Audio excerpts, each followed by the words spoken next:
Well, in other developments today, as the Expropriation Bill goes through the National Council of Provinces, Agri SA says that if it goes through in its current form, it will have a devastating impact on food production. The bill is supposed to make it easier for government to expropriate land. This is not quite the same as what was going to happen to the Constitution, the expropriation without compensation change.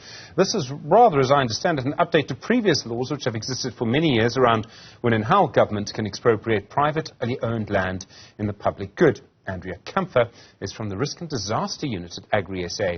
Andrea, good afternoon to you, and thank you very much indeed for your time. What is it in this bill that makes you so worried for farmers?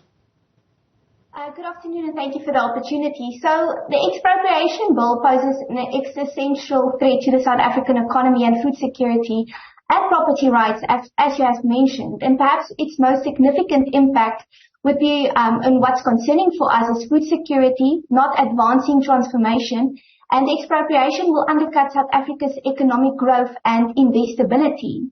Now, we have highlighted that the definition of expropriation as it currently stands is too narrow. So the danger of a narrow definition in this current proposed bill may open the door for all kinds of government action that may severely limit property rights without compensation, or even acquiring property on behalf of third parties without compensation. So the focus should be on the loss that the owner suffers and not on the acquisition of government organs. Or state organs. All right. Firstly, do you accept the principle of expropriation? Let me give you a recent example. When they built the Gautrain in Gauteng, as I understand it, they expropriated the properties of around 400 people, and those people were paid out. You accept the principle that government, under certain circumstances, through a legal process that is reviewed by a court, you accept that sometimes government has to expropriate land, right? Yes, definitely, and it's in terms of our constitution we have that right, yes. Okay.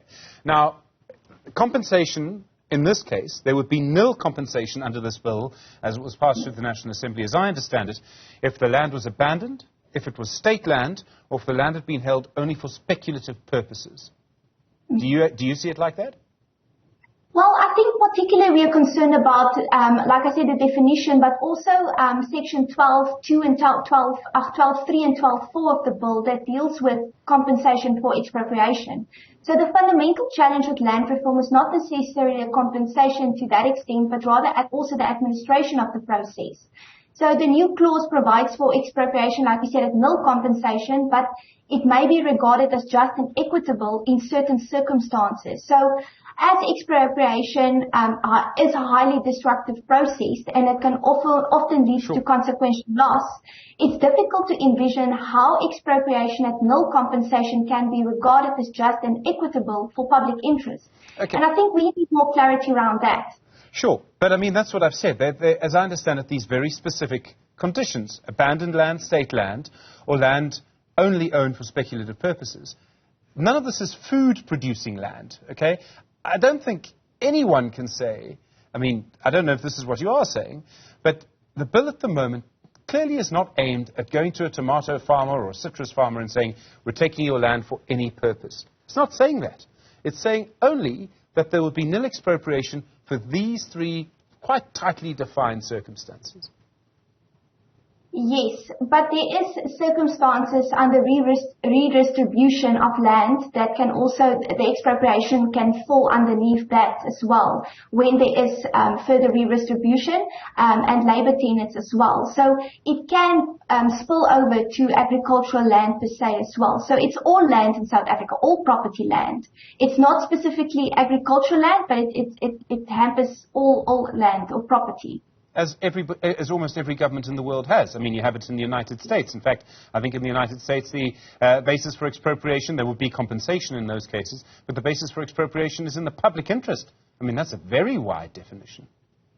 That is definitely, and I think what we try to avoid is expropriation, like we've seen in instances where property rights have been watered down, for instance in Zimbabwe, Venezuela, in those countries. So we need to ensure when there is expropriation, it is done, and you have a recourse to courts if you want to challenge the compensation as per se. So it should be, the bill should be revised and then also just looked at these clauses where it says that in circumstances where there is no compensation that can be payable, and where it is just and equitable, give us the example. So it's not an open-ended interpretation, but it's very clear on the grounds. Okay, I realize that throwing in the examples of Zimbabwe and Venezuela makes for a great press release, Andrea. I understand that. But the point is, under this system, it would still be checked by a court, right? A judge would still be able to sign off on it. Yes, that is definitely, we always need a recourse to courts to challenge that at the end of the day. And I think with the expropriation... That's not the case in Zimbabwe or Venezuela, is my point. There's a massive difference between what this bill says and what's happened in those two countries.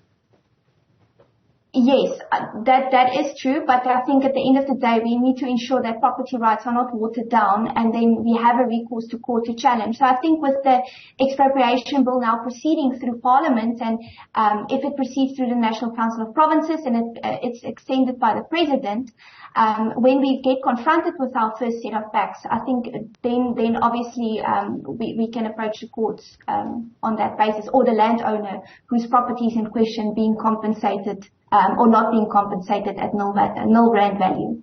So at this stage, it's unlikely to have a devastating impact on food production. I don't think it will say unlikely. I think there is a potential risk at the end of the day if this bill goes through and that specific clauses are not revised to the extent to make it more firmer, according to Agri SA and our members as well. So we would like to see that the National Council of Provinces look at the specific clauses, 12.3 and 12.4 of the bill, and just describe more on instances where it's just and equitable without leaving it not too open-ended at the end of the day. Andrea Campher, thank you, the head of the Risk and Disaster Unit at Agri SA. In a moment,